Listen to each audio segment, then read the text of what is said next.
దేశవ్యాప్తంగా గ్యాస్పై కేంద్రం 200 రూపాయలు తగ్గించింది సార్. అంటే ఇది ఎలక్షన్ స్ట్రాటజీ అనుకోవచ్చా? ఇవన్నీ పిచ్చి మాటలు, ఎలక్షన్ స్ట్రాటజీలు కాదు. అవన్నీ కాంగ్రెస్ వాళ్ళు కమ్యూనిస్టులకి చేయకపోతే పట్టించుకోవట్లేదు. రేవంత్ రెడ్డి అంటున్నాడు కదా సార్. అదే కదా కాంగ్రెస్ వాళ్ళు కారు కూతలు మాటలు తప్పితే వాళ్ళు ఏదో ఒకటి అవుతూ ఉంటుంది. ఏం చేసినా వాళ్ళకి చెయ్యకపోతే ఒక నింద, చేస్తే మరొక నింద, అలా అలవాటు అంతే. వాళ్ళు ఒక నిర్దుష్టంగా ఒక సహేతుకమైన విమర్శలు ఉండవు కదా, గాలివాటంగా మాట్లాడటం తప్పితే. ఇప్పుడు పరిస్థితి తగ్గించే పరిస్థితి వచ్చింది. గతంలో ఏమైంది, బ్యారల్ ఇది తగ్గినా కూడా ఎందుకు పెంచలేదని వీళ్ళు అడుగుతారు. అడిగితే ప్రజలకి మామూలు ప్రజలకి ఇవన్నీ అర్థం కావు కనుక మీరు మొత్తం అక్కడ ఆయిల్ సప్లై కంపెనీలకి, ఇక్కడ ఇండియాలో దాన్ని సర్వీస్ చేసే కంపెనీలకి మొత్తం కలిపి 2,50,000 పైన 2,50,000 కోట్లు అప్పు పెట్టారు. అప్పు పెట్టేసేసి డ్రామా చేస్తారు. 70,000 మేము 80,000కి ఇచ్చాం, 80,000కి ఇచ్చాం. 80 రూపాయలకి ఇచ్చా, 80 రూపాయలు మీరు డ్రామా చేస్తే 75 రూపాయలు ఎంతో పీరియడ్ అప్పుడు 75 రూపాయలకి ఇచ్చామని వాగుతుంది తప్పితే, మీరు అప్పు పెట్టింది 2,50,000 కోట్లు ఆయిల్ సప్లై చేసిన అరబ్ కంట్రీస్కి, ఇక్కడికి అప్పు ఎవడు తీరుస్తాడు? మా ప్రభుత్వం ఏం చేస్తుందంటే ముందు అప్పుల వల్ల ఏమిటి, ఆ అప్పు వల్ల, అంత అప్పు వల్ల దానికి వడ్డీ, మళ్ళీ సప్లైలో వాళ్ళు ఇష్టం వచ్చినట్టు కండిషన్స్, వెయిటింగ్ ఛార్జీ, ఆ ఛార్జీ, ఈ ఛార్జీ అంటము, డాలర్లోనే పేమెంట్ కావాలని డిమాండ్ చేయటము.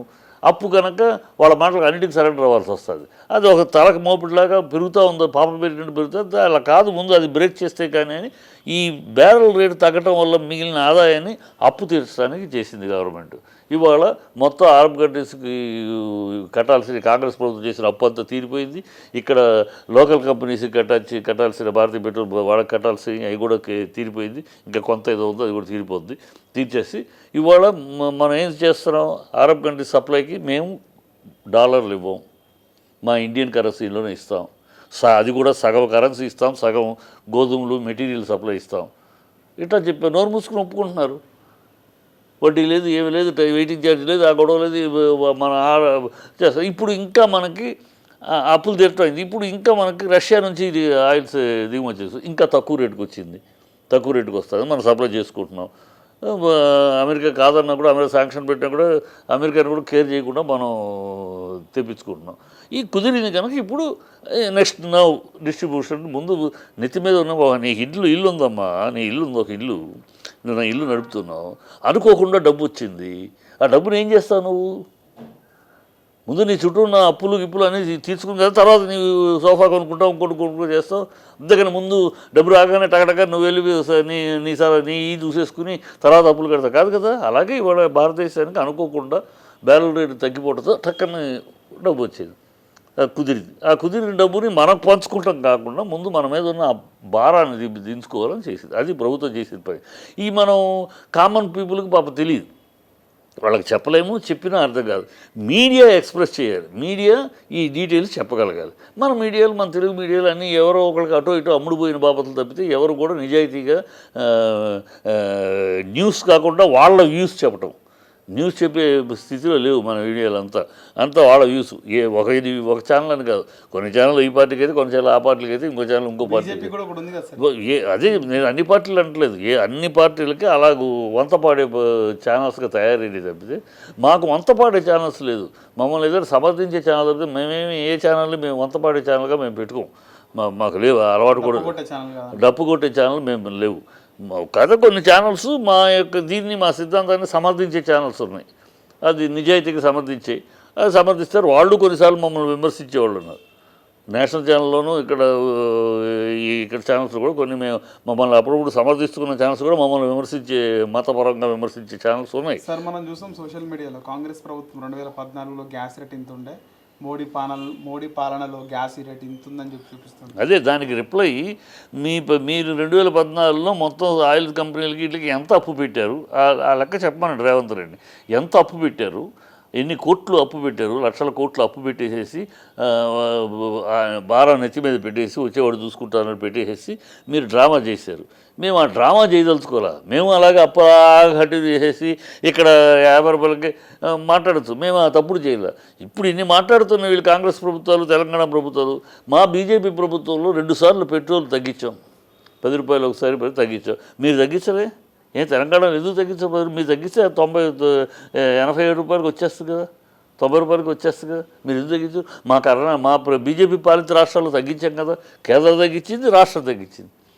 దాంతో తగ్గుతుంది కదా. మీరేమో దోచుకుంటారు ఇష్టం వచ్చినట్టు. మీరు ఇవాళ 1 లీటర్ పెట్రోల్లో కేంద్రానికి వెళ్తున్న డబ్బు 16 రూపాయలు. 16 రూపాయలు మళ్ళీ స్టేట్ వాటా వస్తుంది తర్వాత. సో యాక్చువల్గా లెక్క చూసుకుంటే 12 నుంచి 14 రూపాయల లోపు కేంద్రానికి 1 లీటర్కి వెళ్ళేది. మీకు వచ్చేది 32 రూపాయలు. 32 రూపాయలు. సిగ్గు సెర ఉండదు మీరు మాట్లాడటానికి. 32 రూపాయలు మీరు లీటర్కు దోచుకుంటూ పెట్రోల్ రేటు పెరిగిందని మాట్లాడతారా? మీరు తగ్గించండి, 12 రూపాయలు తీసేయండి, 30 రూపాయలు అయిపోద్ది కదా, 80కి వస్తాయి కదా. ఈ డ్రామాలు ఏంటంటే పామరులకి, మామూలు ఆర్డినరీ సిటిజన్స్కి, కామన్ సిటిజన్ ఇవన్నీ అర్థం కావు. అర్థం కానప్పుడు ఏంటి బాధ్యత ఏంటి? ఛానల్స్ యొక్క బాధ్యత, న్యూస్ ఛానల్స్ యొక్క బాధ్యత ఏంటి? ఈ విషయాన్ని క్లారిటీగా ఇవ్వాలి. తప్పు ఎవరో అప్పుడు ప్రజలు నిర్ణయిస్తారు. ఇది ఇలా ఉంది, ఆ ప్రభుత్వం అలా చేసింది, ఈ ప్రభుత్వం ఇలా చేసింది, ఇది కరెక్ట్. అప్పులు పెంచేసేసి 10 రూపాయలు తగ్గించి అమ్మటం బెటరా? అప్పులన్నీ తీర్చేసేసి ఆ భారాన్ని వదిలించుకుని తర్వాత మనం ఒకటొకటి తగ్గించుకుంటాం బెటరా? ప్రజలు నిర్ణయిస్తారు.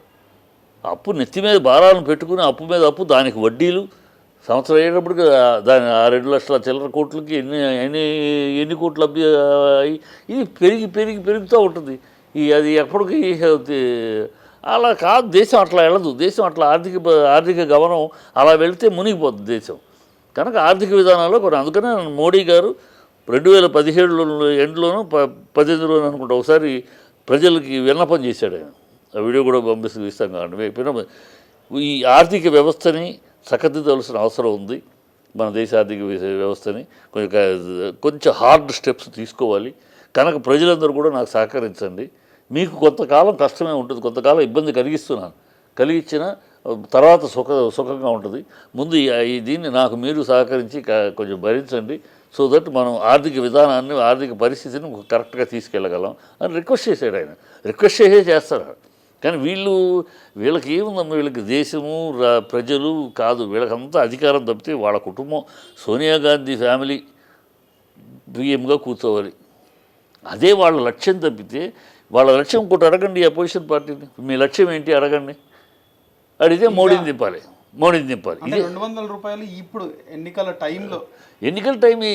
టైం అంటారండి. ఈ దేశంలో ఎన్నికలు లేని టైం చెప్పండి నాకు. ఒక 6 నెలలు ఎన్నికలు ఎప్పుడు మెయిన్ ఇలా 4 స్టేట్లు మొన్న నార్త్ ఈస్ట్ జరగలేదా? మొన్న 2 జరుగుతూనే ఉంటాయి ఎన్నికలు ఈ దేశంలో. జమిలీ ఎన్నికలు వచ్చేదాకా ఇందిరాగాంధీ అది కూడా నాశనం చేసింది ఇందిరాగాంధీనే. శుభ్రంగా జమిలీ ఎన్నికలు ఉండేవి అన్ని రాష్ట్రాలు ఒకేసారి. 5 ఏళ్ళకు ఒకసారి ఎన్నికలు, అన్ని రాష్ట్రాల్లో ఒకసారి ఎవరు అధికారులు వస్తే వాళ్ళు వస్తారు. 5 ఏళ్ళకి ఒకసారి మళ్ళీ మాటిమాటికి ఎన్నికల ఖర్చు ఇది లేకుండా ఒకేసారి అవుద్దని. అది ఎంపీ తోటి ఎమ్మెల్యే కూడా అయిపోద్ది. అది ఇందిరాగాంధీ ప్రభుత్వాలను కూల్చడం, వాళ్ళకి టైం కూర్చిన తర్వాత మళ్ళీ వేరే, సో వాళ్ళకి 5 ఏళ్ళు అనే ప్రభుత్వం ఇట్లా దరిద్రం అయింది. ఈ కాంగ్రెస్ ఒకటి కాదు కదా, ఒక సిస్టాన్ని కదా, అన్ని సిస్టాలను భ్రష్టు పట్టించిన కాంగ్రెస్ పాలన కదా. ఇప్పుడు ఎన్నికలు జరుగుతూనే ఉంటాయి. ఇప్పుడు ఇది అయింది, రేపు ఇప్పుడు నడుగుతుంది, మళ్ళీ మార్చిలో ఎన్నికలు మొన్న కర్ణాటక, అంతకుముందు హిమాచల్ ప్రదేశ్, అంతకుముందు నార్త్ ఈస్ట్ స్టేట్స్ జరుగుతూనే ఉంటాయి ఎన్నికల వేళ ఒక ఊత పదం అయిపోయింది. ఎన్నికల వేళ జుమ్లా చేస్తారని. ఇంకోటి ఏదైనా వీళ్ళు అవినీతిని పట్టుకుంటే పొలిటికల్ వెండెట్ట అంటాం. మీరు కవితని అరెస్ట్ చేయలేదు, ఇక్కడ బీఆర్ఎస్ బీజేపీ ఒకటి కాబట్టి అరెస్ట్ చేయలేదు అని చెప్పి అది వాదన బలంగా. అంటే అరెస్ట్ ఎవరు చేస్తారు? కవితని బీజేపీ ప్రభుత్వం చేస్తా, కేంద్ర ప్రభుత్వం చేస్తా, సిడి ఈడీ వాళ్ళు కోర్టులో సమర్పించారు. కోర్టులో క్లియర్గా మీరు అంటే అధికారులు కేంద్ర పెద్దల కింద కదా పనిచేసేది. అలా కాంగ్రెస్ ప్రభుత్వాలు పనిచేస్తాము. అలా అయితే మేము బెంగళూరులో మా ఎమ్మెల్యే దగ్గర డబ్బులు దొరికినప్పుడు 25 కోట్లు, 7 కోట్లు 8 కోట్ల క్యాష్ దొరికితే మా దగ్గర ప్రభుత్వం అప్పుడు అక్కడ కేంద్రంలో మాదే, కర్ణాటక మాదే. మరి మా వాడిని కాపాడొచ్చుగా. మీ ఎమ్మెల్యే కొడుకుని ఇద్దరిని బొక్కలు వేశారుగా. మా ప్రభుత్వాలు ఉన్నాయి, బొక్కలు వేశారు. చట్టం దాని పని చేసుకుపోయింది. అతనికి ఎమ్మెల్యే టికెట్ ఇవ్వలేదు, పార్టీ నుంచి మెంబర్షిప్ కూడా డిస్మిస్ చేశాం. మేము చేయొచ్చుగా. ఇది కాంగ్రెస్ కాదు, ఇందిరాగాంధీ కాదు, ఇందిరాగాంధీ లాగా 56 సార్లు ఈ ప్రభుత్వాలు కూలదోసింది రాజ్యాంగాన్ని అతిక్రమించి. అది కాదు మా ప్రభుత్వం. మా ప్రభుత్వం ఒక సిద్ధాంతం, ఒక విధానం, ఒక పద్ధతిలో వెళుతుంది. దేశం కోసం, దేశ రక్షణ కోసం, సమాజ శ్రేయస్సు కోసం, మన జాతి యొక్క వీటి కోసం, సనాతన ధర్మం కోసం ఈ ప్రభుత్వం పాటుపడుతుంది. బీజేపీ మొత్తం గుండెల నిండా ప్రభుత్వం, గుండెల నిండా దేశం నా దేశం అనే ఉంటుంది. కానీ మా ఫ్యామిలీ సోనియా ఫ్యామిలీ, నెహ్రూ ఫ్యామిలీని మా ఉండదు. మాకు ఒక ఫ్యామిలీకి ఇదేదో ఈ ఆస్థానము ఆ నెహ్రూ ఫ్యామిలీ ఇది అన్నట్టు వాళ్ళే రావాలి. వాళ్ళు రాకపోతే, వాళ్ళు గెలిస్తే ఈవీఎంలు బాగా పనిచేసినాయి. మన కర్ణాటకలో ఈవీఎం మాట్లాడలా, అంతకుముందు హిమాచల్ ప్రదేశ్ కూడా ఈవీఎంలు మాట్లాడలా, బాగా పనిచేసి.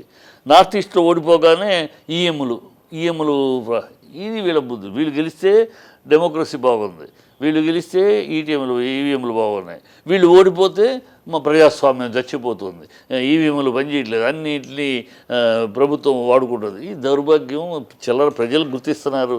ఇలా చిల్లర బాగుళ్ళు. ఇప్పుడు అపోజిషన్ మొత్తం కూటమి ఏర్పడారు. ఆ కూటమి I-D-D-I-A అంటే ఏంటి? Indian national dynasty interested association. అది డైనాసిటీ, ఇండియన్ నేషనల్ డెమోక్రాటిక్ కాదు. వాళ్ళు అంటున్నారు కదా, Indian national dynasty interested association. అంటే ఆ డైనాసిటీ, ఆ ఇందిరా ఫ్యామిలీని మళ్ళీ కూర్చోబెట్టాలి.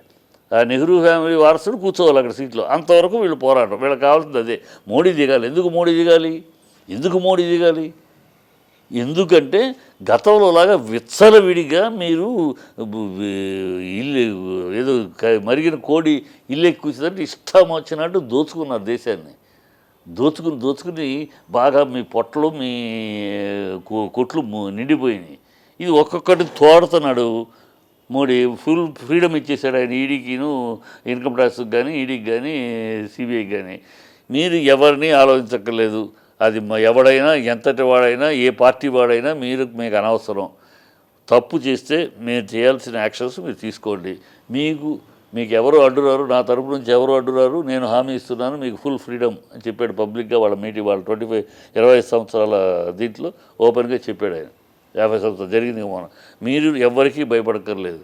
ఏ ఎంపీ, ఏ మినిస్టరు, ఆయన ఏ పార్టీ వారైనా డోంట్ వరీ. మీరు చట్ట ప్రకారం చేయాల్సింది చేయండి. అవినీతి లేని భారతాన్ని మనం నిర్మించుకుందాం. అదే మా స్లోగన్, అవినీతి లేని భారతాన్ని. అవినీతి అనేది మన దేశంలో ఈ కాంగ్రెస్ పాలనలో ఏమైపోయిందంటే, అవినీతి అనేది ఒక అలవాటు అయిపోయింది. అవినీతి చేయటం అలవాటు, తప్పే లేదు. దేని తప్పే ఉంది దాంట్లో?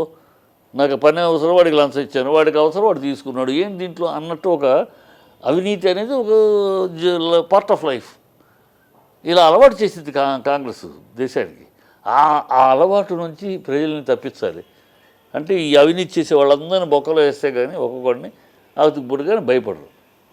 ఎవరైనా సరే, నాయకుడైనా ఇంకొకడైనా, అమ్మో మనం ఇవాళ చేస్తే రేపు ఇరుక్కుంటాం అనే భయం ఉంటుంది. ఆ భయం లేకపోతే మనం అధికారంలో ఉంటే చాలు. మనం ఎన్ని కోట్లకు, వేల కోట్లకు చేసినా మనకు అధికారంలో ఉంటే చూసుకుందాం దేకలేకే. సరే, ఇంకో అపోజిషన్ వచ్చిందా? అపోజిషన్ వచ్చినప్పుడు కూడా క్విక్ ప్రోకో, నువ్వు నన్ను పట్టించుకో బగ్గర, నేను వస్తే నిన్ను పట్టించుకోను, ఇలా రాజకీయ నాయకులు. అది లేదు ఇవాళ. మోడీ వచ్చినాక ఈ రాజకీయ బంధాలు లేవు. నువ్వు రాజకీయ నాయకుడు అయితే అందుకని నీకు లైసెన్స్ కాదు దోచుకుంటానికి. వీళ్ళు మాట్లాడతారు. కేసీఆర్ ఎక్కడదయ్యా డబ్బు? నీకు ఇన్ని ఆస్తి, ఇన్ని కోట్ల ఆస్తి ఎక్కడదయ్యా నీకు? కేసీఆర్కి ఎక్కడిది? నీ కుటుంబానికి 2013 ముందు ఈ ప్రజానీకం మొత్తం చూడలేదు. తెలంగాణ ప్రజానీకం నీ కూతురు 2 రూములు, బెడ్రూములు ఉన్నది చూడలేదా? అద్దె కొంపలో ఉన్నది చూడలేదా? నీ మేనల్లుడు హరీష్ రావు హవాయి చెప్పులు వేసుకుని చిన్న స్కూటర్లో తిరిగి రోజులు చూడలేదా? ఇస్త్రీ షర్ట్ కూడా కాకుండా నలిగిన షర్టే హవాయి చెప్పులు వేసుకుని తిరిగి చూడలేదా మేము? నీ కొడుకు అమెరికాలో ఉండి చెల్లెలు పెళ్ళికి రావడానికి డబ్బులు లేకపోతే మధుయాష్కి డబ్బులు ఇస్తే కదా, ఆ డబ్బులతో కాదు వీసాలు కొనుక్కొచ్చి తెలియదా ప్రజలకి? నువ్వేమో ఉద్యమం అప్పుడు 100 రూపాయలు, 1,00,000 రూపాయలు కూడా లేవు నా దగ్గర. ఈటెల రాజేంద్రను, విజయరామారావు లాంటి మా వాళ్ళు ఇంకా కొంతమంది సానుభూతులు ఇచ్చి డబ్బుతో నేను ఉద్యమం నడిపాను, నా దగ్గర 1,00,000 రూపాయలు కూడా ఉండేవి కావు అని నీ నోటితోటి కదా నువ్వు చెప్పావు. మరి ఇలాంటి మీ కుటుంబానికి ఇన్ని వేల కోట్లు ఎక్కడి నుంచి వచ్చినాయి అయ్యా? 2024లో మొత్తం అపోజిషన్కి అంతా నేను ఖర్చు పెడతా దేశం మొత్తంగా, నన్ను చైర్మన్ చేయండి అని అడిగే ధైర్యం ఎక్కడిది నీకు? అంటే 1,00,000 కోట్లు అవుతాయి. ఎక్కడి నుంచి నీకు 1,00,000 కోట్లు ఉన్నాయి? సొంత అవమానం ఎక్కడి నుంచి వచ్చింది నీకు? ఆ? నీ కొడుక్కి నీకు నీ మేళ్ళకి నీ కూతురికి 50 అద్దీంట్లో ఉన్న కవితకి 50 కోట్ల విలువ చేసే ఇల్లు ఎక్కడి నుంచి వచ్చింది? 20 లక్షల రూపాయలు విలువ వేసుకునే వాచ్ ఎక్కడి నుంచి వచ్చింది? నీ మేనలుడికి లక్షల కోట్ల ఆస్తులు ఎక్కడి నుంచి వచ్చింది? నీ మేనలుడికి నీ కొడుక్కి గెస్ట్ హౌసులు ఫామ్ హౌసులు ల్యాండ్స్ ఎక్కడి నుంచి వచ్చినాయి? పైగా మొన్న ఎవరికి తెలియదు అనుకుని కేటీఆర్ మాట్లాడతాడు, నేను అప్పుడే ఉద్యోగం చేసేటప్పుడు 2 లక్షలు 3 లక్షలు జాబ్ ఇప్పుడు 1 కోటి రూపాయలు అయ్యేది, 1 కోటి రూపాయలు సభ అయ్యేది, నేను అది వదిలిపెట్టుకుని ఎవరికి చెప్తావు కథలు? నీ జీతం 3 కోట్లు అయితే 3 లక్షలు అంటే నువ్వు మరి మధుయాష్కి డబ్బులు ఇస్తే కానీ పెళ్లికి రాలేని పరిస్థితి ఎందుకు ఉంది? ఎవరు నువ్వు చేస్తుందో ఒక చిన్న ఉద్యోగం, ఆ ఉద్యోగం ఏదో పని చేసుకుంటూ బతుకుతున్నావు అక్కడ ఇంకా ఫ్యూచర్ కోసం అని. అందరూ చాలామంది అమెరికా వెళ్ళి అదే ముందు వెళ్ళిపోవటం, అక్కడ ఏదో ఒక పని చేసుకుంటూ ప్రయత్నాలు చేసుకుంటూ కుదిరిందంటే లేకపోతే వీసా అయిపోయాక వచ్చేయటం. అలా వెళ్ళావు, అక్కడ ఏదో కుదిరింది ఒక ఉద్యోగం చేసుకుంటున్నావు, ఆ డబ్బు బతుకుతున్నావు, అది సరిపోతుంది నీకు ఉండటానికి తినడానికి. ఇన్ని వేలు ఖర్చు పెట్టి రావడం లేదు. నాకు 3 లక్షల ఉద్యోగం ఇవన్నీ ఎవరికి చెప్తావు కథలు? ఎవడు ఇప్పుడు వెళ్ళాడు యాంకర్ చేయలేదు, యాంకర్ చేస్తే అవసరం అయితే కూడా అంత పచ్చబద్దాలు ఆడితే ఎట్లా? ఎవరికి తెలియదు? మా తాతలు పెద్ద భూస్వాములు వరదల్లో కొట్టుకుపోయి మునిగిపోయి ఇవాళ కొత్తగా ఏదో మీరు జమీందారులని ఎవరు కథలు చెప్తారు? సో ఇవన్నీ వీళ్ళందరూ వాగేవాడు లాలూ ప్రసాద్, ఆయన మెడలో వచ్చుతాయంట.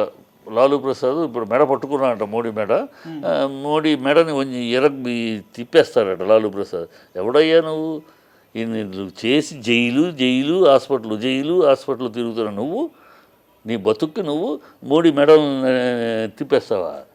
ఎవడే నువ్వు ఇది సోనియా ఎక్కడుంది? బెయిల్లో ఉంది, హెరాల్డ్ కేసులో bail, Rahul Gandhi bail, Vadra bail, Chidambaram bail, ఇప్పుడు వాడు ములాయం సింగ్ కొడుకు సిమెంట్ కుంభకోణంలో బెయిల్లో ఉన్నాడు, మాయావతి బెయిల్లో ఉంది. మీరంతా దాచుకుని బెయిల్లో తిరుగుతూ మీరా మమ్మల్ని గురించి మాట్లాడేది? ఎన్నికల కోసం చేస్తారు, అవి చేస్తారని. సన్నాసులు వీళ్ళు మాట్లాడే మాటలు ఎన్నికల కోసం చేయాల్సిన అవసరం లేదు. ఎన్నికలు ఆల్రెడీ ప్రజలు నిర్ణయం చేశారు 2024 కూడా మోడీనే అని. ఇవాళ మోడీ కొత్తగా ఆకర్షణ ఇచ్చి ఓట్లు సంపాదించారు. ఆల్రెడీ మోడీ ప్రజల గుండెల్లో మోడీ అని ఉంది. వీళ్ళు ఈ సన్నాసులు ఎవరికైనా అప్పచెబితే ఈ దేశాన్ని అమ్మేస్తారు, ఈ దేశాన్ని పాకిస్తాన్కు చైనాకు అమ్మేస్తారు ఈ దొండగిళ్ళు అని ప్రజలకు బాగా అర్థమైపోయింది. కానీ వీళ్ళు నమ్మే ప్రసక్తి ఎవరికి లేరు. ఇదిగో నిన్నగాక మొన్న రాహుల్ గాంధీ వాడు ఒక పార్టీ అధ్యక్షుడు దేశానికి, మా పార్టీ ముస్లిం పార్టీ, మేము ముస్లింలు, అది అలాగే ఉంటుంది అని అంటాడు. మరి ఏమనాలి వీళ్ళని? ఏమనాలి వీళ్ళు? నువ్వు భారతదేశానికి కాబోయే ప్రధాని అవ్వాలనుకుంటున్నావు, మేము ముస్లింలు, మా పార్టీ ముస్లింది, అలాగే ఉంటుంది అని అంటావుంటాయా నువ్వు? అంటే ఎందుకు మేము 82% హిందువులు ఉన్న ఈ దేశంలో నిన్నెందుకు ఎన్నుకోవాలి? మేము ఎన్నుకోవాలని అంటే హిందూ ద్వేషం, వీళ్ళకి హిందూ విధానాల మీద ద్వేషం, మన దేశ సంస్కృతి సాంప్రదాయాల మీద ద్వేషం. వీళ్ళు దేశానికి ద్రోహులు కనుక ఇవన్నీ ఇలాగ మాట్లాడుతూ ఉంటారు. ఇది పెంచినా తప్పే, మంచి చేసినా తప్పే, చెడు వాళ్ళకి అన్నీ తప్పే కనపడుతుంది, ఇంకోటి కనపడదు.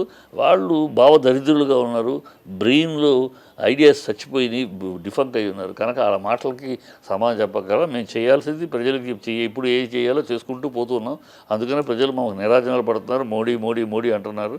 2024లో ఇంకా 330 సీట్లతోటి అధికారులకు వస్తాం ఈ వాగుడికి. ధన్యవాదాలు.